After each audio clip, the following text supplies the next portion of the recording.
Good afternoon, dear colleagues. Good afternoon, dear friends. Good afternoon, all of the participants of today's session. It so happened that the current Gaidar forum coincided in time with some very known serious events related to the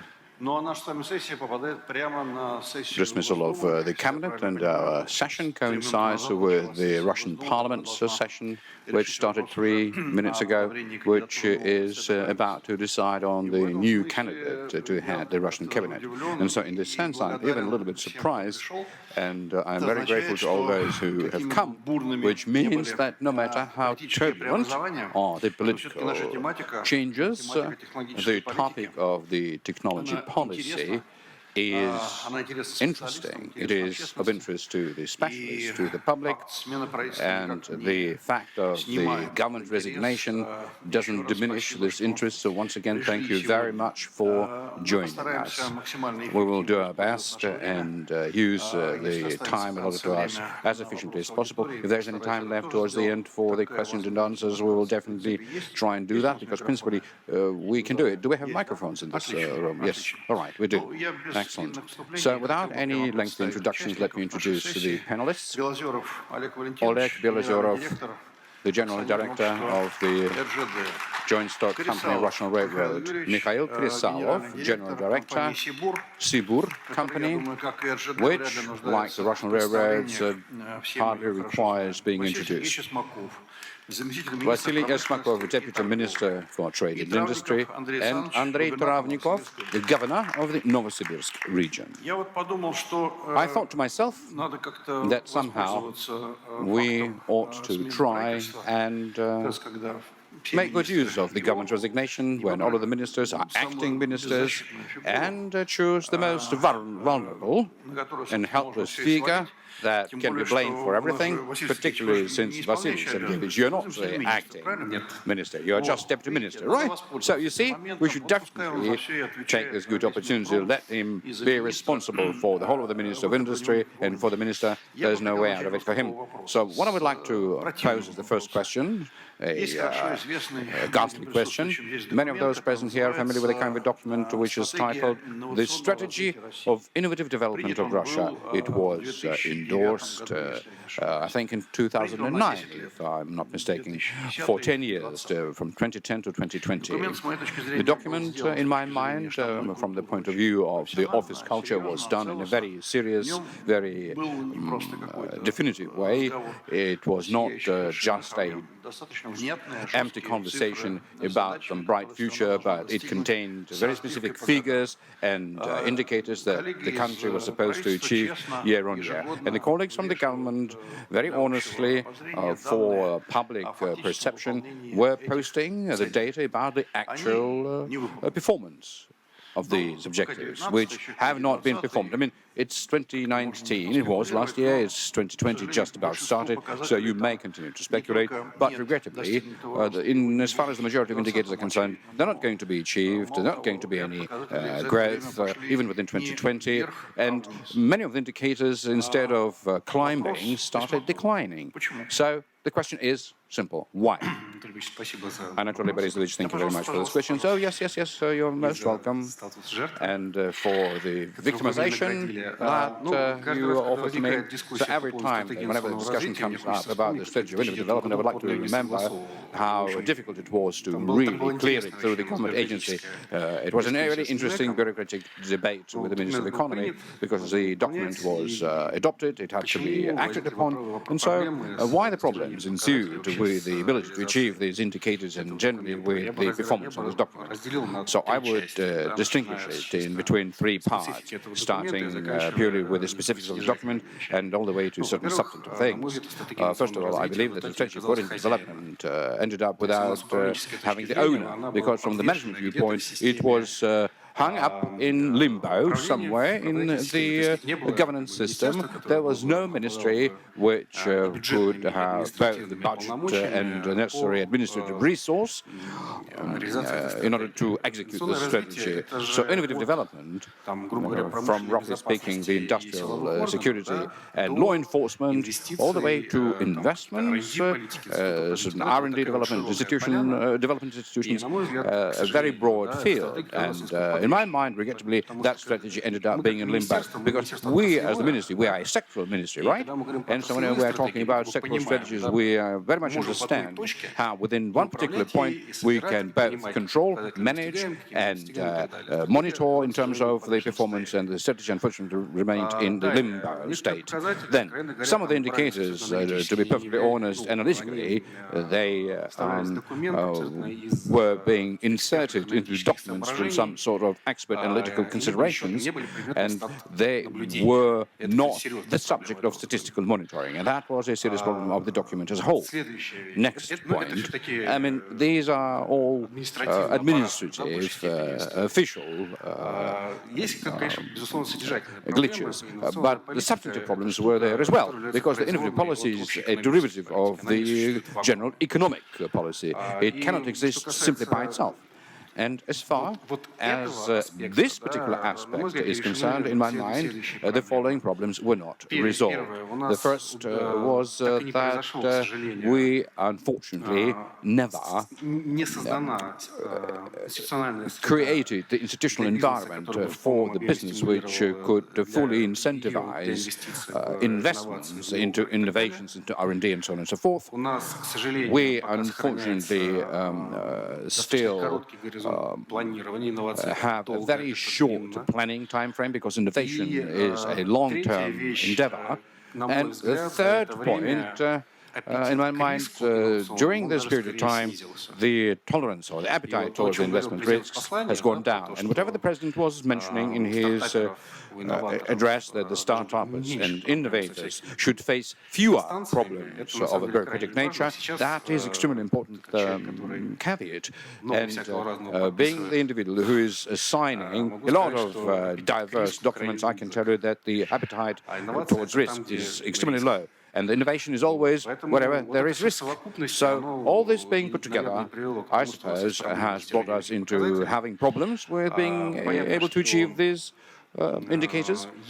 Understandably, there are certain objective successes. And again, for me, as the representative of the Minister of Industry, this is being measured through newly created sectors. For example, renewable sources of energy as a topic. Over the past 10 years, a whole industry was being set up. Wind, solar, pharma industry, the implementation of the strategy of innovative development.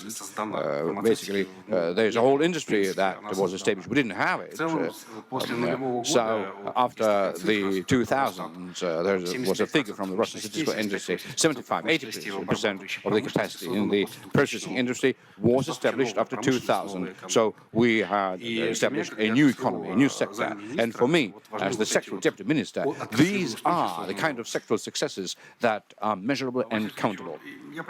Yes, I do understand that you cannot give us an official answer, but based on your gut feelings, certainly you can be critical, and there are things that you can criticize people for not being able to enact this document.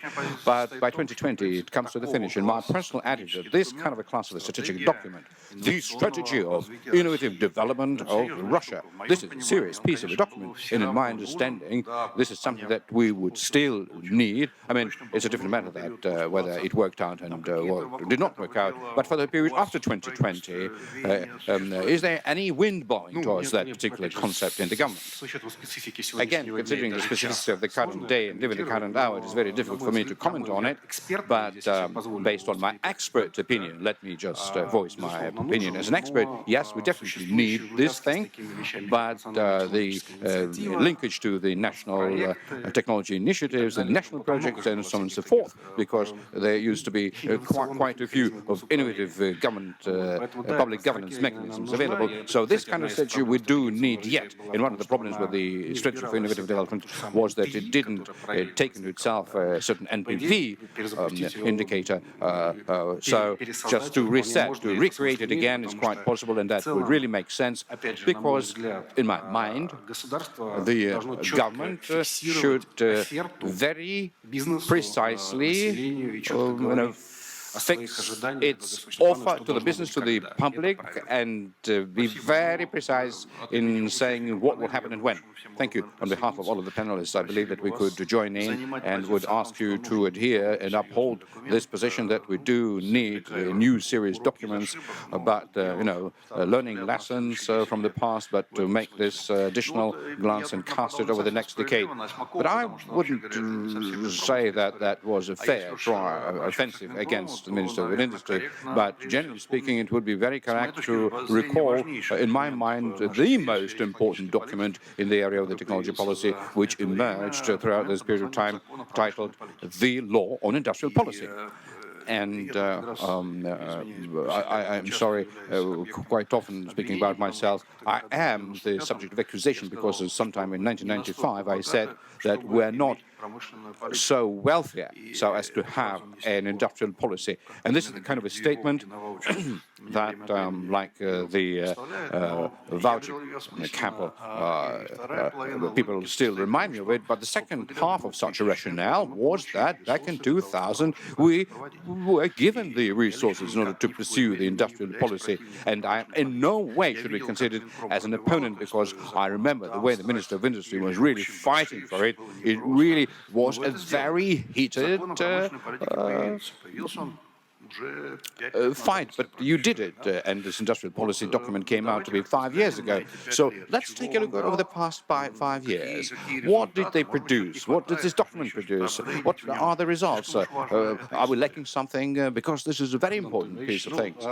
Yes, Mr. Borisovich, I was a little bit of a co-author of this law, and again, I recall that until 2014, until all of the requisites came into place, I think 4 or 5 times I was the one who refused to approve that document, because, as lawyers are saying, we didn't have a separate subject of legal regulation.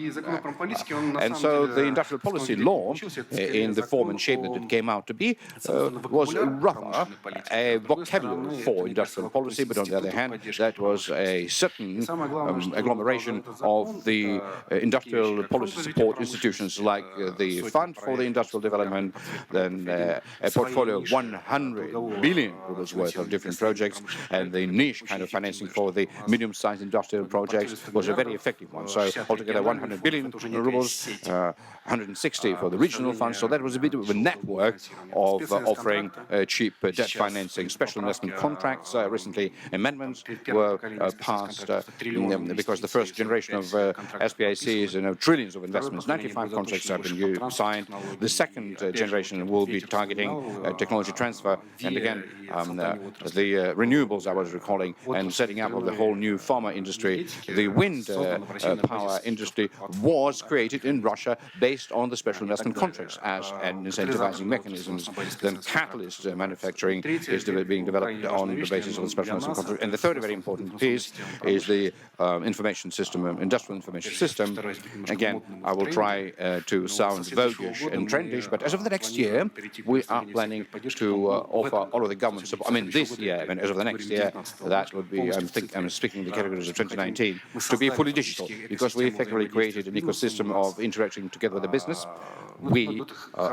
This is a very good operating tool that the industry is actively using. So we'll make another step and provide the subsidies and support measures in fully digital format this year, and the Industrial Policy Act served as the foundation for it, without even mentioning, you see, it so happened that the vocabulary is important. I mean, the terms, the notions, what is an industry, what is the subject of industrial operation. So for a very specific applied kind of work, it turned out to be extremely significant. And I hope that this particular law will continue to evolve. But in terms of the fine-tuning, we are right in the middle of fine-tuning the special investment contract mechanism, and specifically trying to fine-tune it for the transfer and creation of the modern technologies in Russia. We, took the thresholds in terms of the minimum investments. Then for the transfer of IPs, we extended the time frame from the SPACs for, time frame 20 years up to 50 billion, and additional 20 years after the 50 billion of investments. So effectively, because in the government right now we are expecting to issue 8 laws. They have been submitted to the Russian Parliament in December. So in order for this whole story to take off. But ideally, if you are creating a technology, if you transfer technology into Russia, then you have the possibility of a 20-year tax exemption, certain stability and predictability, and that is a really big story. And I hope that despite anything, we'll be able to launch it this year. And by the way, the special investment contracts in the new draft, is it part of the investment protection law, or is it going to be a separate legislation? We have agreed with the Ministry of Finance that SPACs will be a separate body. Just to simplify it,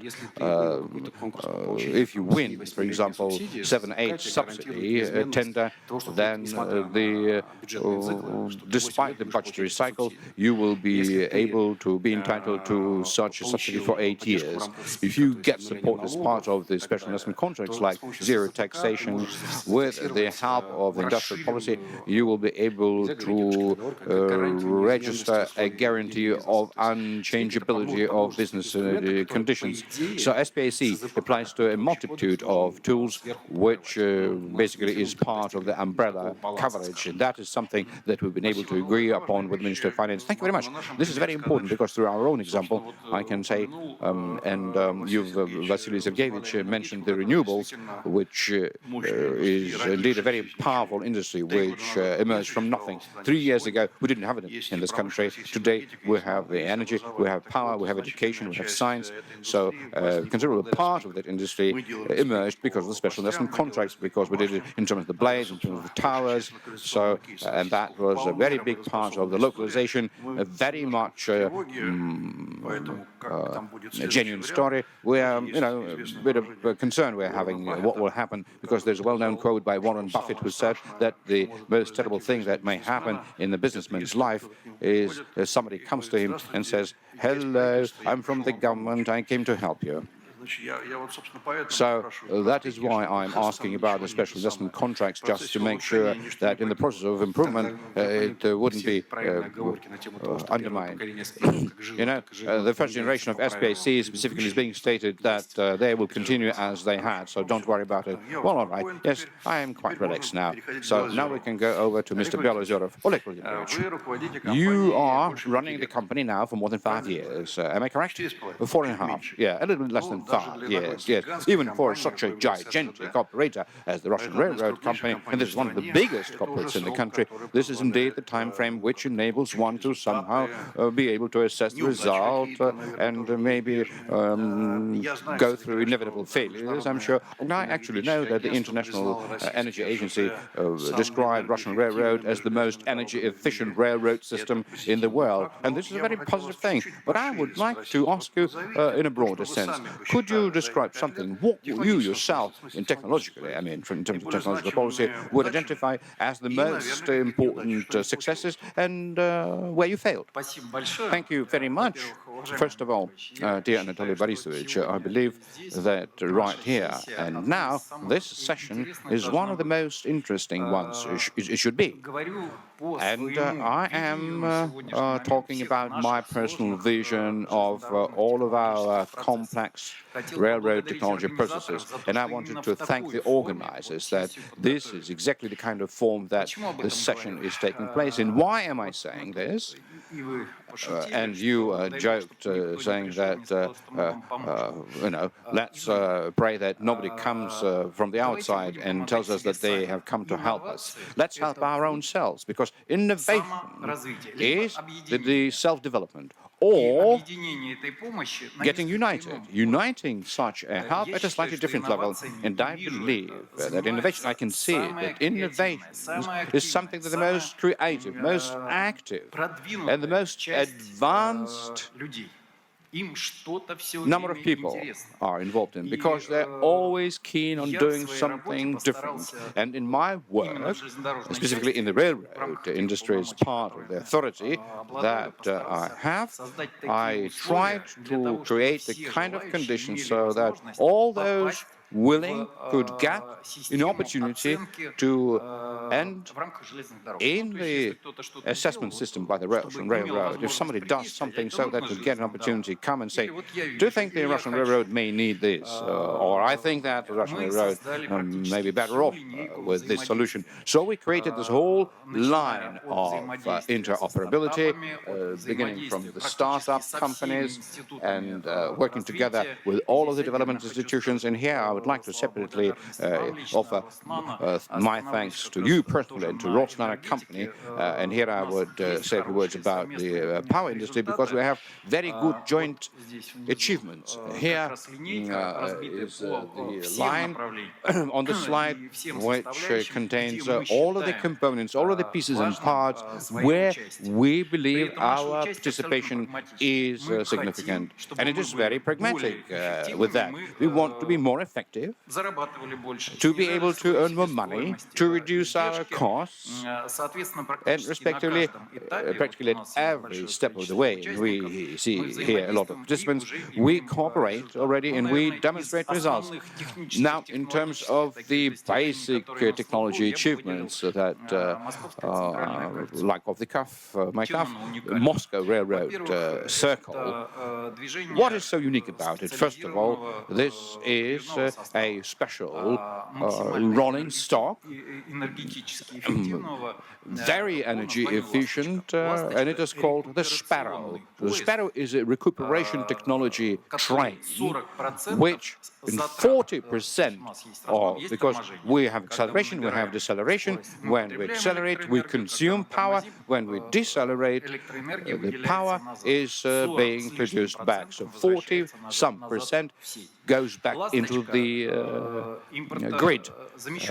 And the Sparrow train is the product of the import substitution. Today, 80% of this rolling stock is being produced in Russia, and together with the Urals locomotive factory, we participate in developing the brains, so-called brains, for this rolling stock. And that is just part of it, but the infrastructure itself to organize the traffic. Last year, we launched the Moscow Central Circle, and so the train moves along it with 4 minutes interval. You don't have it like that anywhere else. We almost have caught up with the subway, and we have our specialty. We're not inside a tube. We're not in a closed environment. So the electric train moves traditionally like it's a surface kind of a transportation, but the effect in terms of speed is what you have. Moreover, we, at this point in time, and we want, in the immediate future, you asked the question, what came out, what did not work out. So today, we already have reached the level, and we understand how the autopilot should work. And I promised to our President, Vladimir Vladimirovich Putin, that in 2021 we would be ready to start operating the Moscow Circle Railroad on a fully pilotless basis, when all of the functionality and all of the decision-making will be made by the AI, with the exception of one thing. If there is some kind of a situation that hasn't been taken into account, then a human being should intervene, make an assessment, and then restart the traffic. Now, what else really worked out? I believe another important thing. This is the energy-efficient traffic, because we have saved several dozens of percentages on power consumption. Every hour train today, every locomotive is moving along a very precise schedule. What needs to be done to add power, to reduce power, going uphill, downhill. So what kind of activity needs to be done in order to achieve maximum effect? And this kind of an approach actually produced the kind of result. We indeed have been acknowledged as the best energy efficient company, because we have made available to the international associations all of the data. We have demonstrated our computer systems, our control systems, and we were acknowledged as the best one. Last year, we achieved an absolutely unique volume of container traffic, which was 5 million units. And that was very important, because that means unification. That means, because we are a big and vast country, and so transportation costs are quite high. So any harmonization and improving the cargo movement processes always gives a cost reduction. We are very much busy with that, and we believe it to be a great success. But the key one, in terms of the results, is the amount of passenger transportation last year. 1 billion, I can quote the exact figure, 1,198 million people we were able to transport along the railroad. That was the suburban trains and because we changed the rolling stock, we created a more comfortable environment, and that also included a large amount of innovative solutions. And actually, I forgot to say that we are applying the energy-efficient solutions not only in as far as the rolling stock is concerned, but also the cabling, yes, which wears out at high speed less so. So thanks very much to the designers who, using nanotechnologies, helped us to start testing such cables and achieve great results. Composite towers, yes, and many other things. We are efficient, and I can assure you, through having the whole of the innovation process having been well thought through, we are very engaged, and we believe it to be an extremely important thing. And as far as the documents are concerned, we do have the strategy for innovative development for the Russian railroad separately. And innovations are written in the first priority, which is something that we definitely should work on. And also, I will support your request. There should be a strategy, because the rest of it just plans shorter term. The strategy of support should definitely be there. Well, maybe I took something out of the context, but these kinds of figures, or I can quote another very impressive figure, I suppose.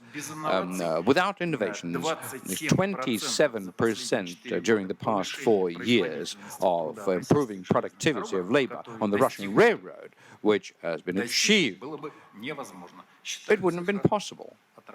So the figure really reflects that. You mentioned the Sparrow train. Yes. Now, because I visited the factory in the Sverdlovsk region, I found it to be a colossal technology success. That was Pompansky's plant, and you're not only a formal customer, but a real customer who was really involved in all of the design and production. But what about the Sapsan? The Sapsan train, because we've known it for about 10 years. Oh, you mean Sapsan? Yes, Sapsan. All right. But so far, nevertheless, this is still a German-made product. Do you plan to localize it? I would allow myself to disagree. In which part? Whether Sapsan is German or not. There's a big percentage of it which is German, but first of all, we have a different width of the rail track. We have different aerodynamics. We have differences in the devices, which is the superstructure, because we have very large granulated pebbles. In Europe, you don't have this ballast movement, so it does affect all of the processes taking place. Air turbulences. By way of example, when the train is moving fast, the turbulence of the air really throws up the pebble stones, which impact the bottom of the body of the train. So we had to produce it in an armored way. So this is a unique feature of the Sapsan train. And another advantage is you can find only in the Russian railroad system. So respectively, we have perfected it. And Sapsan, it's really not a German product, but a joint product. At the same time, over the recent years, it was last year that we made a decision that without the high-speed train, without our own research and development on the global strategic scale, we won't be able to exist, because we've got a very good school for the high speed and high cargo. We didn't have the high speed, so we established an engineering center. We have launched it, and so that is where we are planning to develop our competencies for the high speed cargo. And we invite everybody so as to allow others to use the expertise that we have generated. We believe that together with the Urals locomotive factory, together with the Siemens and other marketplace, we will be able to create our own unique high-speed rolling stock, which will be moving along our high-speed tracks. You mentioned this high-speed rail. I'm not a young person. I very well recall 1995, Vice Premier Alexei Bolshakov was the IPO for the government bonds for the high-speed rail company. I remember St. Petersburg, next to the Moscow railway station, a big pit, but it didn't take off. There was a lot of discussion with Mr. Ikunin, who previously was the general director of railroad. Now Berezov, is he going to be the kind of the top manager of the Russian railroad who will launch the speed trains with 300, 350 and 400 kilometers an hour for high-speed trains? Well, I really don't know, because the interval of time which has been defined to us by the president at this point in time is 2026, when we're supposed to launch the high-speed trains. 2027, 2026 is going to be Moscow-St. Petersburg, Moscow-St. Petersburg, because we have direct assignment for the Moscow and St. Petersburg. Moscow-Kazan as a project is already ready in its design, and so very shortly, first of all, it has been included into all of the documents, because this is the plan for the long-distance rail network, so it is there. So we were simply trying to add to it the economics. So the time is passing by, and the model is really being improved seriously, because new technologies and innovations are being applied to it very quickly. Now, why the 1995 project didn't take off? First of all, the high-speed train, our domestic trains, we have it. It is in St. Petersburg, in our museum. It's a different matter. That's we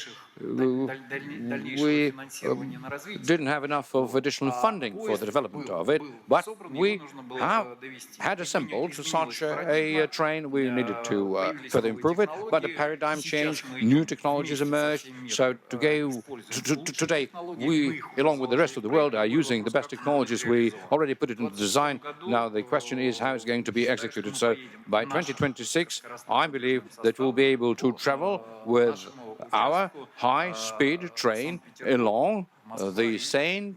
Petersburg, Moscow, and Nizhny Novgorod a high-speed rail track. And what's the speed it's going to be? 350? I think 380 kilometers. Now, the question is whether the infrastructure is going to be designed for 400, but the actual speed is going to be like that. Well, all right, I will definitely come to terms with Mr. Mao so that the Gaidar Forum for 2026 agenda should definitely have Mr. Belzerov telling us about the results of this project. And my last question, all right, definitely you are a professional in this area, and the train underground in a tunnel on a magnetic carriage with the speed of 700, 800. Is it an exotic something named in the name of Mr. Musk, or is it something really practical? Well, thank you very much for this question. Why? Because quite often this is the question that is being raised.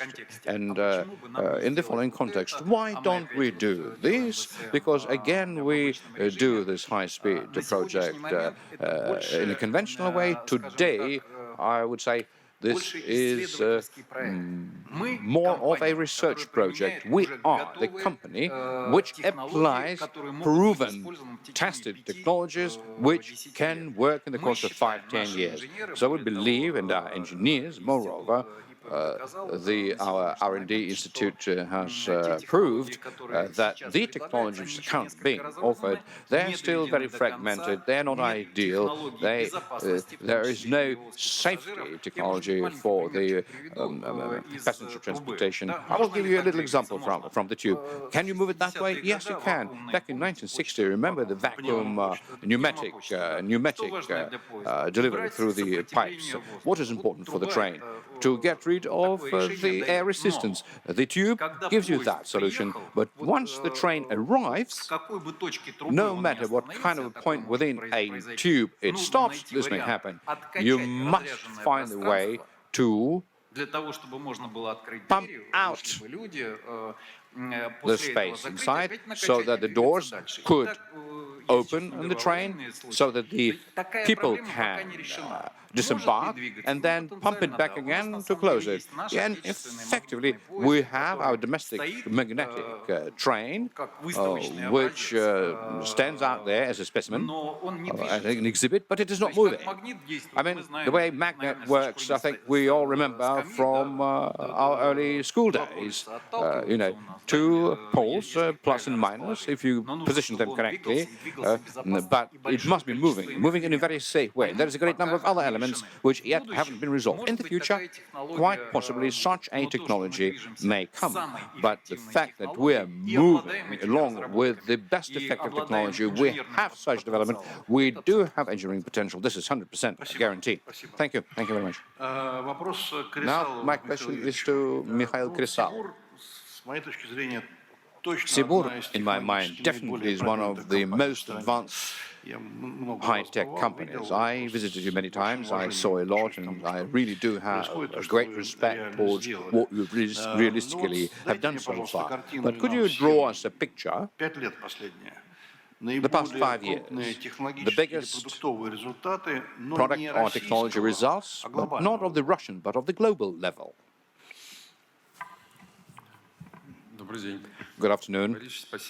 Thank you very much, Mikhail Borisovich, for such a great commendation. It really is a pleasure to hear this. It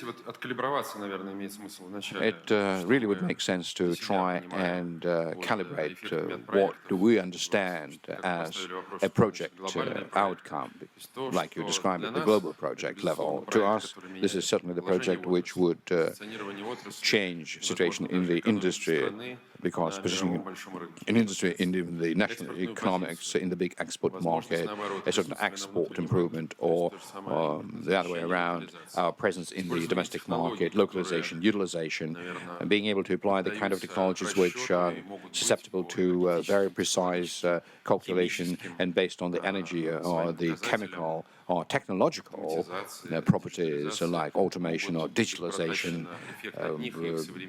could have a multiplier effect, at least for the next 5 years.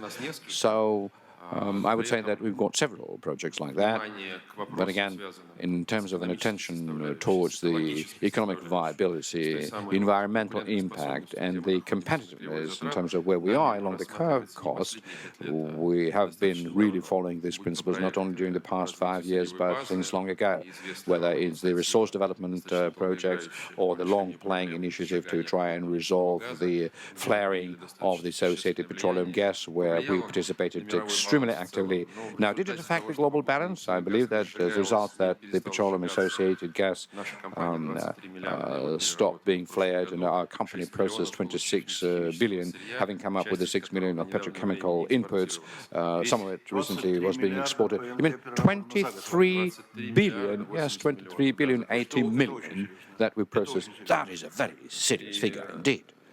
And the whole European market, the consumption of the liquefied gases that you do if you process the associated petroleum gas, 12 million tons, 6 million tons of it is being produced by Seabur. Somehow we are resolving our domestic economic and environmental problem, but simultaneously we are creating an impact upon quite a global market of the big old Europe, the consumption of liquefied gases. This is household, then the automobile transportation, very well developed. Now, speaking about the advanced technology projects, that certainly is about the past 5 years.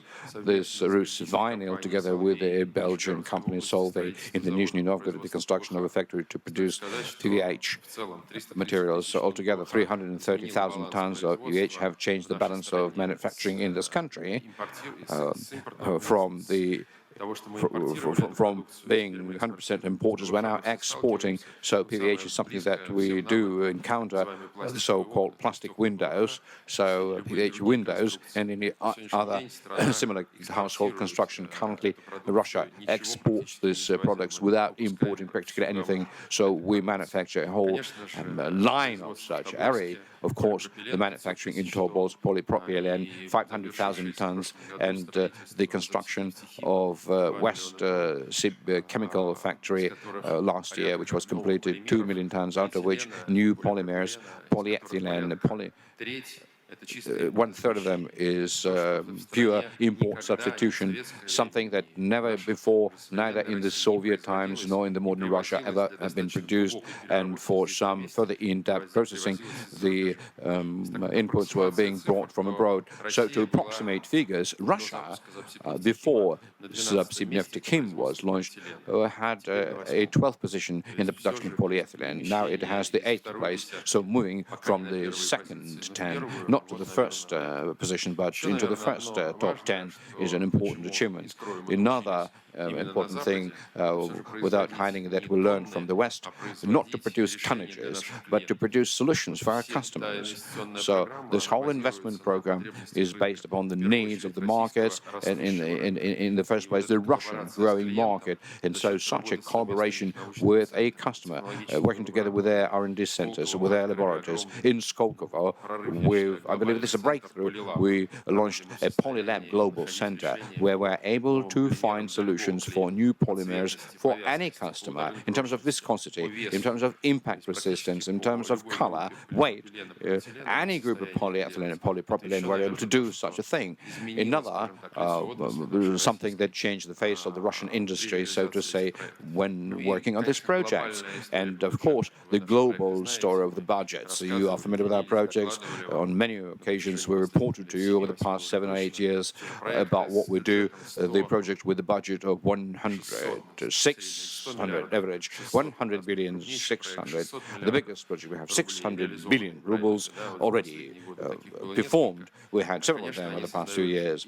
Certainly, they generate effect in the adjacent industries and import substitution in the machine building throughout a whole group of materials, metals, automation and automation processes. This is something that really changed the balance of things as well. well. The Russian Federation currently, like considering the results of our colleagues' work in Russian railroad, of course, we're smaller size-wise in this business, but also under the influence of us acting as customers, we have foreign partners coming over here and localizing manufacturing processes for the equipment. Yes, of course, this is another effect. Similarly, we're building a chemical operation, but there emerge the automation producers, automation system manufacturers. Yes, Mihalich, you mentioned petroleum-associated gas. Of course, I'm not the biggest expert on it, but several times we were approaching this topic from many angles. I was really stunned by your figure. If I understand correctly, apart from the technology as an issue, this is very difficult logistical dead end, because you are not a resource producer. You don't produce gas, right? So you get petroleum-associated gas, or you buy it somehow at the well. So you're not putting it into the pipe, right? So how are you delivering it? How do you transport it? You've got over 20 billion figures. That's a serious story. Well, it's a straightforward solution. Whatever you cannot transport, or it is overly expensive to transport it technologically, there is a solution in place with a two-phase gas transportation along the pipe with a bit of liquids in it.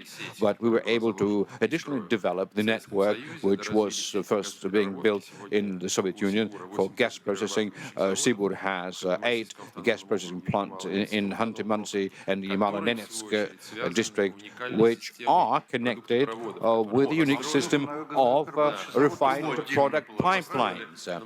You see, we built it separately, but in all senses, because I started at the Institute of Voznесensky, where you were a teacher, so I feel shameful to speak at this forum that we built a pipe. So I'm not going to say it, but the fact of the matter is that the uniform infrastructure, which picks up the resources from 10 natural resource developments along the stabilized condensate oil and gas, because Gazprom also produces a broad fraction of lighter hydrocarbons, which come from the processing of the petroleum-associated gas. So we did it. We take it into one single point. So the cluster analysis that the government did when planning for the development of the gas and oil-producing regions and processing, we were actively involved in it in the beginning of 2000. It produced good results. So this West Siberian cluster with a center in Tobolsk is where 8 million tons of broad fractions is being processed, with 5 million tons from this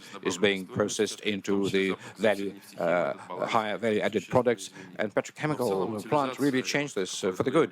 And utilization, I lived for 7 years in the Western Siberia. Utilization of the petroleum-associated petroleum gas in Russia is above 90%. In the traditional oil-producing regions, this is today a standard. It's a revolution, isn't it? Because 15, 20 years ago, correct me if I'm wrong, it was 10%. Yeah, 10 years ago. Well, working in Rosnano, I got a bit distracted from you, and you built a pipeline. In my tenure as a minister, I remember Prime Minister Chernomyrdin, fired the minister responsible for that industry 3 times. All right, so changing the subject, I've got a feeling that with all the positive feelings, that your basic and R&D model is all in-house. That you so this R&D, really very impressive R&D center for the whole country. This is really great. But maybe I am mistaken. But I do not see Sibur, which is acquiring startup companies. I don't see Sibur with a corporate venture fund, with the professional GPs, professional managers for that venture fund. Have I missed something, or you're not doing anything to move towards that end? Well, on the one hand, I may disagree with this particular description, that we are not being active in that field. But from the point of view of the in-house capacity, yes, you cannot argue against it. You're quite right. Without doubt, some years ago, maybe 10 years ago, we conscientiously started putting our bets upon developing the internal competences, because our structure is very diverse. I mean, for the business we do, because we have business cases in the hydrocarbons, in the base polymers, in the high-tech plastics, in synthetic rubbers, and we were talking about the appetite towards risk. And you, as the senior executive of Rosnano, is quite familiar with it. The percentage, at least at the earlier stages, is very low. And we do not visualize ourselves in such an area. But the development of an internal competency, growing it within, because you visited our site in Tomsk, that was a technology platform where we conduct fundamental applied research, as well as we have been able to develop a very good functional initiative. And so we are collaborating in an ensemble with the major customers. I'm not hiding it, looking for the points where there is a mutual benefit with such companies like BASF, Sinopec. So on the one hand, yes, we're doing it in-house, but on the other hand, we are open for such a cooperation to a large extent, very purpose-specific, and we work with you and with your residents. We work with the residents of the so-called techno parks in Tatarstan, in Nizhny Novgorod, in Saratov, in the Saratov region, as strange as it may sound.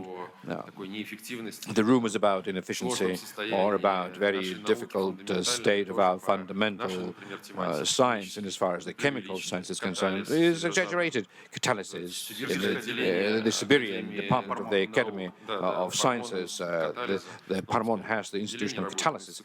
It works as a separate institution. Yes, they have the developments, they have the achievements, maybe not a very high level, but, we're proud of it. Well, I may be mistaken, but it seems to me that in this high-tech area of ours, which certainly is underdeveloped. In terms of the aspect that we are discussing, the leaders who were able to make it out into the first fronts during the first stage usually always rely upon their own developments. They become disappointed. It doesn't make any sense. There's no good coming out of it. So the people who live here may recall that in the Soviet Union there used to be a machine building factory which has its own casting, its own instrumental, its own device manufacturing, its own boiler house. So in a certain way we are repeating this whole story to a certain extent because of an underdevelopment of the whole of the innovative area. But looking at the way it is really moving, tell Mr. Trovnikov, hey Trovnikov, in your Novosibirsk I'm ready to gather all of the startups, and he's got the startups there, and I would offer to them a 2-day briefing about the character and the nature of the technology demand that Sibur may have in 2 years' time. And you help me to convene them together and introduce them to me. You see, that is something that we are not having enough by such an advanced company as Sibur. Would you have anything to object to it? No, you are quite right, because the business process and the algorithm that you've just described through the example of the Novosibirsk region, we actually do it because we understand in order to put ourselves on the track. Let me just slightly step away from the core topic. In machine building, it is too late at the point in time of the final investment decision just to say, in 18 months we need to have a certain compressor, because first design documentation, then certain further fine-tuning, very complicated conversation with the shareholders about the technical upgrading or additional renovation. So we do this every now and then, but you're quite right that your thoughts about the innovators and startups, they don't go there. With the machine buildings, we're saying we're not making any promises, but we will show you our investment plans for the next 5-7 years. Well, think about what kind of items you really can be competitive and help us something. And that really helped us in the machine building area to really advance ourselves very well. So thank you very much for your advice. We will think about it. Well, Trovnikov is now really owes me something because I was trying to promote him. Yes, in this case, all right, I have no objections. Andrei Alexandrovich, now we finally made it to you. So we all understand Novosibirsk, the Academy of Sciences, the Novosibirsk department, such a glorious story from 1960s. Everything is so great. But with this in mind, I may be repeating myself, I'm sorry, it's simply that I do love a very simple and clear definition that would distinguish science from innovation. Science still It's transforming money into knowledge. Innovation is still transforming knowledge into money. So these are counter-flowing processes. In the Novosibirsk, your predecessors, and you're not the first year in this office, eventually made it possible to achieve this transition from science to innovation. In the Novosibirsk region today is not just an academy of sciences, which doesn't have everything so great in it, far from being so excellent, but nevertheless the academic town is there. There are scientific achievements in place. But what's important for me is that you represent the kind of the scientific regions which managed to turn science into innovative business, to move onto the other side, to start transforming knowledge into money. Why you managed to do this in Novosibirsk and in other scientific centers in this country? It was not such a success. Well, Anatoly Borисovich, let me correct you a little bit, because I do not believe that science and innovation are the opposites. I think this is simply a linear sequence. And as far as the results of the Novosibirsk regions are concerned, without doubt, we do have excellent examples when scientific achievements on some very fundamental level do find applications not only amongst startups and some serious innovations in big industrial projects, but I suppose to say that we have found the solution for the problem of the problems of the contemporary scientific development of Russia. This is exactly the ability to resolve the problem of the gap, the divide between the researchers, the innovators, and the industry. I wouldn't make such a statement saying that the problem has been resolved. Although, yet again, I shall repeat, we do have such an experience, and different formats are targeting to resolve this problem in the territory of the Novosibirsk region. For example, very traditional things such as techno-park. You find them in every Russian region. But the special thing about the Novosibirsk techno-parks, and I will mention the best-known one, Biotechnopark, Academic Park, they are not only growing startups, they do not only create a new economic foundation for the development of the region. One of the topmost objectives is to build these bridges between researchers and innovators, and even maybe not the biggest industrialists. But nevertheless, overall, the problem remains, and I would like to say right now that I'm going to quote examples not because I want to pinch my colleagues or to accuse them. I'm extremely grateful to the Russian railroads.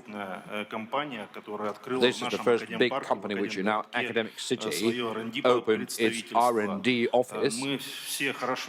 We are all very well aware of the Sibur R&D center in Skolkovo. We are so envious about it, although in the Novosibirsk region, in the Sibirsk Academy of Sciences, we maintain very good partnership with Sibur. But nevertheless, the kind of statement that Oleg Valentinovich mentioned, that we are using the state-of-the-art technologies. This phrase comes from many top executive of different businesses. But very rarely one may say that our colleagues, that our industrial partners set themselves an objective to employ the state-of-the-art technologies of tomorrow. I mean, to engage a big company into commissioning a research into developing a technology is something that we find quite difficult. And maybe Elon Musk decided to go for this Hyperloop train on a magnetic technology, but very few Russian companies can be imagined as going about it on their own. Of course, amongst other reasons, basically in the high-tech and innovative development governance system.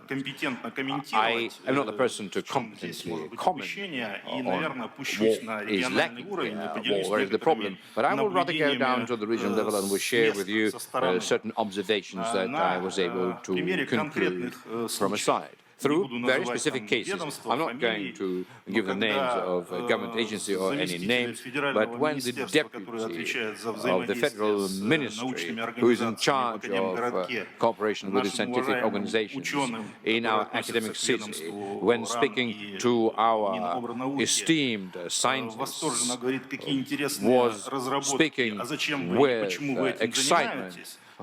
Very interesting developments, but why are you doing this kind of work? I start understanding that there is no connectivity between the government and the research industry. Where I'm asking our scientists and I'm asking them, tell me, what kind of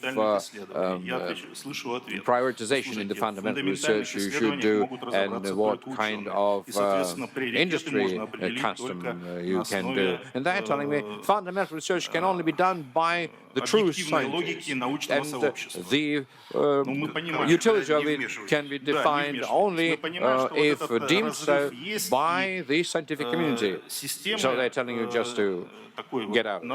Yes, so there is no effort currently being aimed at closing this divide federally, but at the level of regions, through the instrument that I previously described, like technoparks and the regional procurement, reindustrialization program that Mr. Chubais is so well familiar with, we are certainly not ceasing to make such attempts, and we will never stop attempting.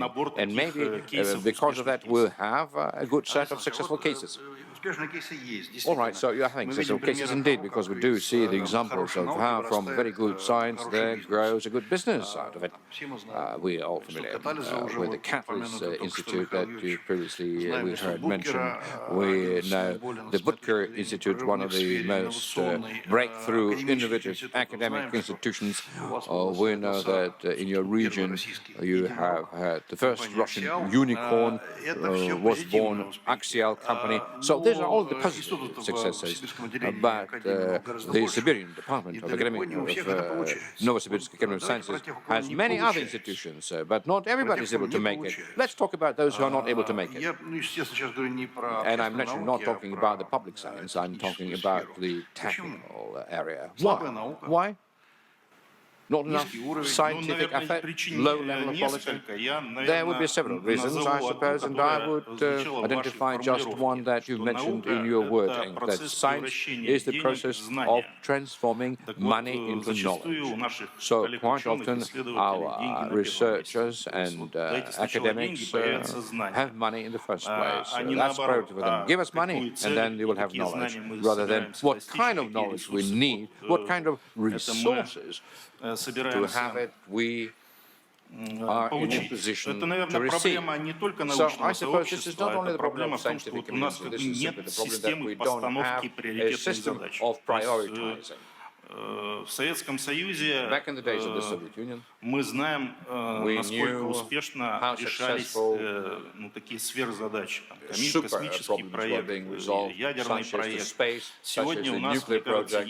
Today, I believe we have a serious shortage of such super problems to be resolved. Of course, we are very much inspired by the synchrotron research and the mega science developments. Facility in Novosibirsk. So I do see it as a super problem which really deserves the kind of resources that are allocated for it. But setting priorities is what we don't have in good quality. I have a provocative question to you while I was listening to your answer. Maybe the Siberian Department of the Russian Academy of Science is bigger than what it should be in terms of the science. Это был голос, видимо, ученых сибирского леса. Oh, I don't understand. Somebody cried Здесь out from the тогда audience. можно That was a по-другому researcher задать from вопрос. the А может, у нас в стране очень мало Department of задач, и Academy of мы не можем их Sciences. Well, let формулировать, me что rephrase it. Maybe мы we have считаем, very что few tasks in this country наши that we're возможности not научные formulating because we переразмерены с одной believe стороны, с that другой our стороны, scientific мы resources же are все помним exaggerated. задачу, которая But on the other поставлена hand, перед we do all нами, remember я имею в виду перед страной, перед научным сообществом the kind президента, of the фактически assignment двукратно that the увеличить president количество gave us исследователей. to double the amount of research done. Ну, Well, вчера про это спорили. yesterday we had an argument about it, specifically in this room. And what we were saying is that currently we're all saying that we don't have enough spending on R&D as a share of GDP, 1.1%. But the fact of the matter that within 1.1%, whole 1% is the budget funding.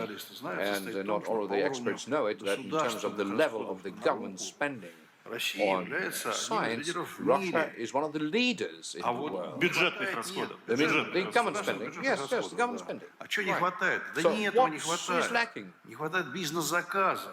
Бизнесу это Customers are lacking because business doesn't Не care хватает what science бизнес-заказа does.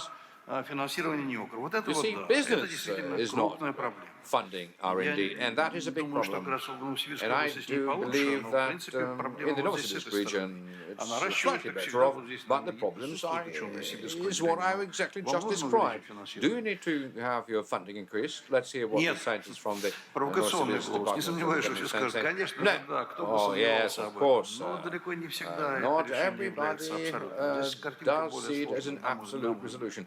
I Тем не would менее, describe this да, whole Олег situation as a much У more нас же complex one. дискуссия. Yeah, are we having a discussion? Вот управляемая дискуссия. Да? Controlled discussion. Я тут специально посмотрел You see, цифры. I looked at the Андрей figures here. сказал, Андрей что обычно mentioned руководители that, говорят, the что usual применяют самые executives are saying that they are applying современные the решения. state-of-the-art solutions.